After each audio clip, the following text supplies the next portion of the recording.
Bienvenido a esta nueva edición del podcast de Social Investor. Soy Cristina Triana y esta es el laboratorio SG del canal de finanzas.com. Me escucha gracias a la realización de Covadonga La Cruz. 2021 y 2022 son todo menos años tranquilos en materia de sostenibilidad. Ha habido un boom, tanto quizás y en Europa muy impulsado por la regulación. Hemos tenido la entrada en vigor del reglamento de divulgación y, si no hay ningún retraso, en agosto viene el cambio, la revolución del test de idoneidad que incluirá la sostenibilidad y que probablemente pues, esto pueda dar la entrada también a la comercialización más masiva para el particular también de los productos SG. Y en paralelo, lo que estamos viendo en esta revolución de la industria generada por la revolución es también una absoluta revolución en temas de formación. Hemos visto el crecimiento de acreditaciones, está el CESGA, está la DCFA, también EFPA, pero también las escuelas de negocio están mejorando, incrementando, aumentando su oferta día a día en sostenibilidad. Y hoy, para hablar de todo ello, porque además ella es especialista en las dos cosas, está con nosotros Marta Olavarría. ¿Qué tal estás, Marta? ¿Qué tal? Buenos días, Cristina. Marta, entre muchísimas otras cosas, es la directora de programas de formación SG en el IEB, el Instituto de Estudios Bursátiles. Así es, sí. ¿Cómo estás viendo? ¿Cuáles son esos pilares, Marta, que estamos viendo ahora crecer en la formación en SG? Bueno, yo te diría que pilares, para mí es fundamental en formación SG el entender el contexto, ¿no? Yo creo que es uno de los pilares fundamentales. Uno de ellos también son los conceptos básicos, ¿no? Es adquirir conceptos básicos. ¿Por qué? Porque toda esta materia de SG no solo es financiera, no solo sostenibilidad, es una mezcla de ambas, son muchas cosas, es también clima, es ingeniería, es social, tema social. Entonces, entender conceptos básicos y las nuevas terminologías, ¿no? que se está utilizando. Pero junto con ello, para mí los pilares es entender por qué estamos aquí, ¿no? El sentido de esta formación SG, el contexto, el cambio climático, el calentamiento global. Si empiezas con una formación quizás muy específica, para mí es empezar un poquito por el tejado, no pierdes el sentido de lo que estás haciendo, ¿no? Y ese punto de partida, ese volver, digamos, al origen, ¿no? Quizás entender por qué estamos aquí antes de entrar en un mayor terreno técnico, es igualmente necesario, por ejemplo, para un directivo que quiera formarse en sostenibilidad como para un gestor o para la industria de la inversión. ¿Son caminos formativos similares o hay un cuerpo común y luego cada uno debería especializarse en distintos campos? Para mí, en mi opinión, lo mejor es esa parte común, esa materia común, esa visión holística, un poquito de introducción que tienen que tener tanto los directivos como los profesionales, ¿no? Incluso los ciudadanos, ¿no? Los inversores y los ahorradores, no los olvidemos, ¿no? Esa parte común para luego especializarse, absolutamente. O sea, que digamos que tenemos que empezar un camino común. Y luego, si quieres, por ejemplo, formarte pensando en oportunidades laborales, que las hay bastante ahora en el campo de la sostenibilidad a nivel corporativo, a nivel directivo, tendrías que tomar un camino y si quieres ser gestor, quizás otro. Si te parece, si nos vamos a la parte de los directivos, ¿qué estás notando? ¿En qué le estáis dando cobertura a las escuelas de negocio? ¿Cómo estáis trabajando los programas? Bueno, en materia de directivos, los directivos son importantísimos, ¿no? Yo hablaría de directivos, hablaría de órganos de dirección, hablaría de órganos de administración, ¿no? Sobre todo órganos de administración, que es tan importante para toda esta parte de sostenibilidad, porque uno de los pilares también de toda la sostenibilidad es integrar la sostenibilidad en las organizaciones y eso corresponde al máximo responsable de las empresas, que son los órganos de administración, ¿no? Entonces, para los órganos de administración, igualmente esa visión holística, esa introducción, ese contexto, que se crean el porqué y sepan por qué están ahí, que están haciendo esas cosas, y todo lo que es el ámbito de la sostenibilidad corporativa, ¿no? Es decir, cómo integras bien sostenibilidad en tu organización, cómo vas bajando qué medios, qué necesidades vas a tener para hacer esa integración, tanto medios humanos como materiales, y qué oportunidades vas a tener, ¿no? Entonces, para los directivos, yo te diría que es una materia, sí, que es una formación específica, ¿no? En todo caso, si te vas a profesionales, más a sector financiero, pues ya hay cursos para todo, ¿no? Hay de gestión de riesgos, hay de inversiones, de gestión de activos, de asesoramiento. Siempre yo te diría que con esa parte común general y luego una especialización. Porque aparte de programas específicos de formación en ESG, lo que también estamos viendo es, digamos, que la actualización de los MBAs o incluso de dirección financiera para incluir partes de sostenibilidad y de finanzas corporativas, porque ya todavía a nivel regulatorio está, pero estamos viendo una convergencia, por ejemplo, en los avances que se están dando, en las propuestas que se están dando sobre reporting a medio plazo, que hay una convergencia entre lo financiero y lo sostenible, y digamos que esa pata también se está incluyendo como una habilidad más necesaria en los programas de formación específicos en gestión o incluso en dirección financiera. Eso es muy importante. Con sostenibilidad vamos a tener lo que tuvimos en su día con MiFID, ¿no? Mercado de Instrumentos Financieros, ¿no? El sector financiero no puede prescindir ya, quien no sepa de mercados de instrumentos financieros no sabe de sector financiero, no sabe de inversiones, ¿no? Porque MiFID en un momento dado fue una novedad y luego se normalizó. Con sostenibilidad va a pasar lo mismo. Sostenibilidad es una capa que hay que añadir a todo máster relacionado con finanzas, ¿no? Y que acabará siendo no solo un módulo aparte, como innovador, sino que acabará siendo parte de las funciones que cada uno aprenda, ¿no? De riesgo climático o cómo gestionas tus inversiones, ¿no? Hemos hablado desde la perspectiva del ejecutivo, del directivo, de la gente que se forma en empresa, pero desde la perspectiva de la industria de la gestión de activos, ¿qué diferenciar? O sea, ¿qué habría que diferenciar, aparte de ese cuerpo conjunto al que te referías, más en una formación más específica para un gestor? O da igual, o en este caso también para los asesores, que hemos hablado del test de idoneidad, pero que van a tener que estar formados para poder hacer una venta correcta de este tipo de productos. Bueno, pues yo creo que hay dos campos, ¿no? De formación obligatoria para gestión de activos y asesoramiento financiero. Uno es cómo integras los riesgos de sostenibilidad en tu proceso de inversión y el otro es el reporting, lo que se llama el disclosure, ¿no? Son las dos patas grandes, ¿no? En todo caso, es verdad que cada ámbito, o sea, finanzas sostenibles es amplísimo y cada ámbito tiene que tener su especialización. Yo distinguiría también entre corporates no financieras y corporates financieras, ¿no? Cada uno tiene sus necesidades. Corporates no financieras, pues todo lo que es esa integración que estábamos comentando de ESG en sus organizaciones, todo lo que es datos, ¿no? Es decir, todas las necesidades de datos que tienen, por ejemplo, ¿no?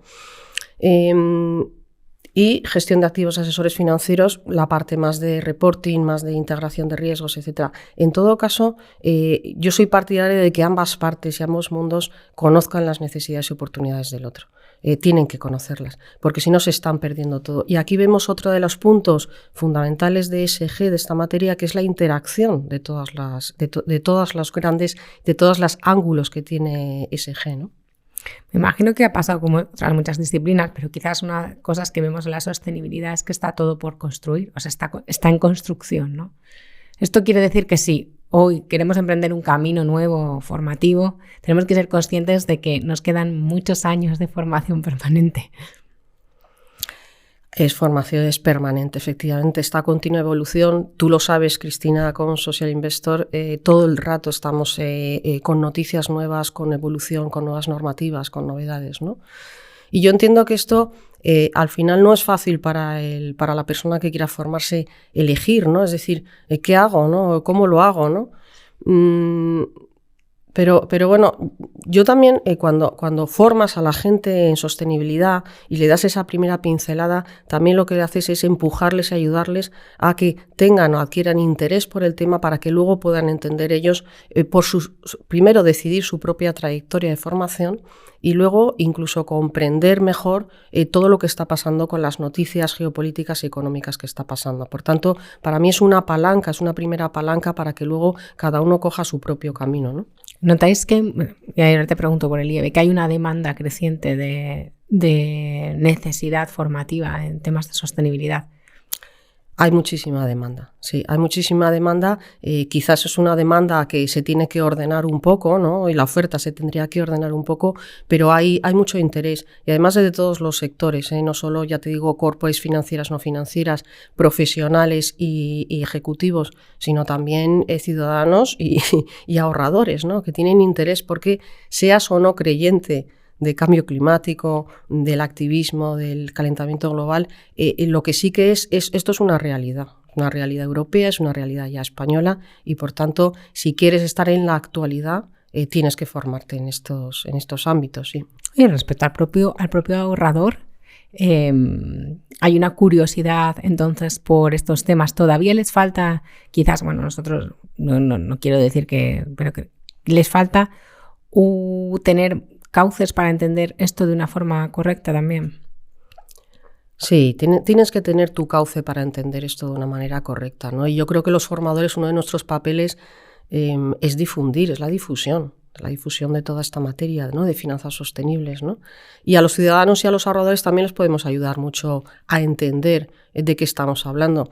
Finanzas sostenibles es una de las materias que más puede acercarse a la casa de todos nosotros, ¿no? Porque todos vivimos esa parte de sostenibilidad, ¿no? Entonces es un buen momento y es una palanca muy buena la difusión y la formación para que, de hecho, es una de las palancas que la Unión Europea quiere promover más, ¿no? Todo lo que son las pymes y lo que son los consumidores, ¿no?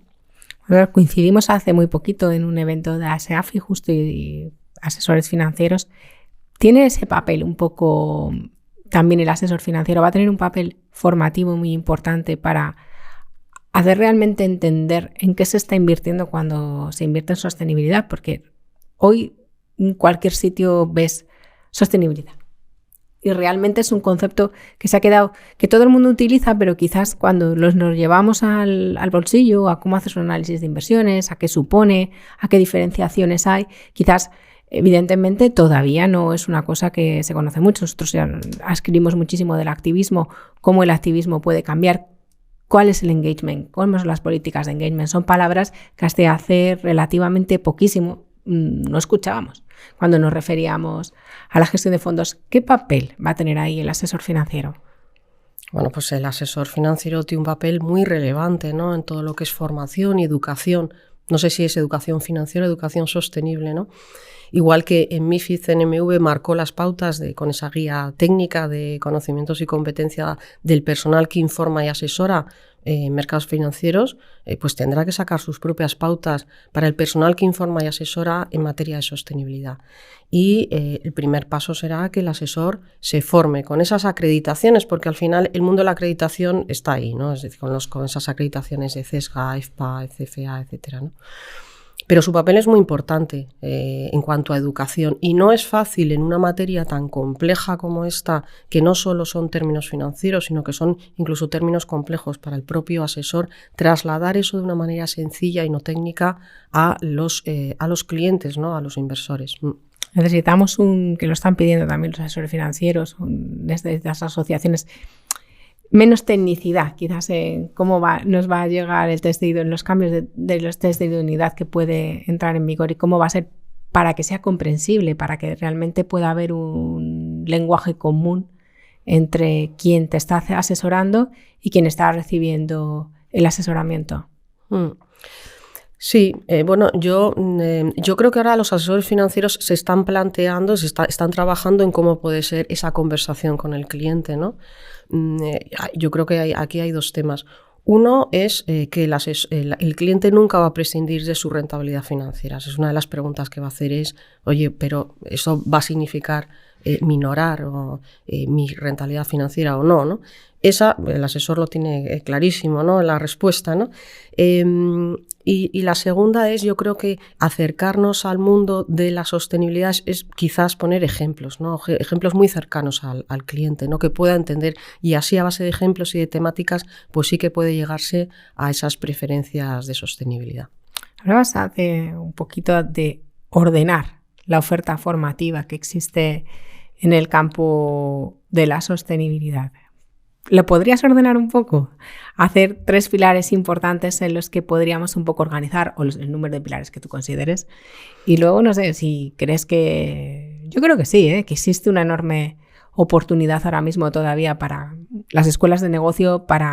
No tenemos una escuela de negocios de referencia en todo el campo de la sostenibilidad. De la EOI, por ejemplo, lleva años también haciendo este tipo de programas, pero que también es una enorme oportunidad para las escuelas de negocio. A ver, ordenar yo no me siento capaz de ordenarlo porque hay muchos ángulos. Puede ser una formación temática, es decir, por ejemplo, por sectores, ¿no? Formación en seguros, o SGI seguros, SGI entidades de crédito, SGI gestión de activos, o por temáticas como puede ser energías renovables, ¿no? Y su financiación, etcétera. Yo ordenar me iría más a dos principios que me gustaría aplicar en lo que es esa ordenación de la formación, ¿no? Una de ellas es que también sean buenos formadores. Es decir, yo creo que no se tiene que perder la vocación de la formación y la difusión aquí, ¿no? Aquí también puede haber mucho greenwashing, ¿no? En lo de la formación, por lo que decías tú antes de que sostenibilidad ahora es todo, ¿no? Entonces, cuidado con eso, ¿no? Y luego es importante ordenar el puzzle para la audiencia, para los estudiantes, para los alumnos, ¿no? Una vez que ordenas ese puzzle con tantos diversos temas, con esa diversidad, esos distintos ángulos, a mí me gusta que luego sea el alumno el que quiera seguir su propio recorrido, como decía luego, ¿no? Con cierta especialización, pero no como algo específico, sino metiéndolo como una capa más de su propia función, ya sea la función de riesgos o la función de gestión de activos, etcétera, ¿no? O sea, que tenemos que entender que va a ser una formación muy específica, dependiendo de tu propio perfil, porque tocarás unas áreas. Y en este puzzle ahí, el toque regulatorio les va a tocar a todos, ¿no? Bueno, sobre todo sector financiero, el tema regulatorio está clarísimo que hay que cumplirlo. Por eso decía yo antes, te creas o no toda esta materia, la sostenibilidad, la regulación está ahí, es una realidad. Y sí, efectivamente, la regulación y los requerimientos regulatorios van a ser una parte importante de la formación, ¿no? De todas estas áreas, ¿no? Tanto de reporting como de la propia integración, ¿no? ¿Y ves esa posibilidad que veo yo todavía en posicionarse el liderazgo, hacer un ranking como vemos en otras muchas formaciones también en sostenibilidad para las escuelas de negocio? Bueno, yo creo que el liderazgo, es decir, las oportunidades están ahí, está clarísimo, porque la materia es amplísima y todavía se puede formar. El liderazgo lo va a dar la calidad de los formadores, que insisto, que tienen que ser de calidad. Y el liderazgo también lo van a dar la opinión de los estudiantes y de los alumnos que vayan a ese curso. Por tanto, yo hablaría más de ese tipo de posicionamiento natural que de otra cosa, ¿no? Pues Marta, muchísimas gracias por estar con nosotros. Ya un día te engancharé para que hablemos de regulación, porque es otra de tus grandes especialidades y muy, muy, muy, muy, muy necesaria saberla explicar, muy difícil. Muy importante los buenos profesores en regulación, es importantísimo para que encima sea digerible. Muchas gracias, Cristina. Y a usted, pues muchísimas gracias por estar ahí. Le espero la próxima edición del podcast de Social Investor. Que tenga un buen día, tarde y madrugada. Hasta pronto.